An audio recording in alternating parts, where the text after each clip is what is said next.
छत्रपती संभाजीनगर जिल्ह्यातील Sillod ST bus डेपोमधील कॅन्टीनवर अन्न सुरक्षा विभागानं धडक तपासणी केली।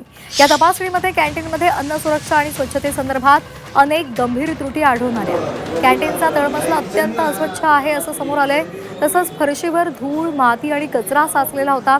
तसंच भिंतीचे पापुत्रे निघालेले आहेत, रंग उडालेला आहे। या सगळ्या गोष्टी सुद्धा उघड झाल्या। खिडक्यांना कीटक आणि उंदीर रोखण्यासाठी आवश्यक ती जाळी सुद्धा नव्हती। कॅन्टीनमध्ये FSSAI याचा परवाना दर्शनी भागामध्ये लावलेला नव्हता। तसंच पाणी तपासणीचा अद्ययावत अहवाल, अन्नपदार्थांच्या खरेदीच्या नोंदी, कर्मचाऱ्यांची वैद्यकीय तपासणी प्रमाणपत्र, साफसफाईचे वेळापत्रक आणि कीटक नियंत्रणाच्या नोंदी उपलब्ध नसल्याचं समोर आले। या गंभीर त्रुटींची दखल घेत संबंधित कॅन्टीनचा FSSAIचा परवाना तत्काळ निलंबित करण्यात आलाय आणि कॅन्टीन बंद करण्याची कारवाई सुद्धा करण्यात आली आहे।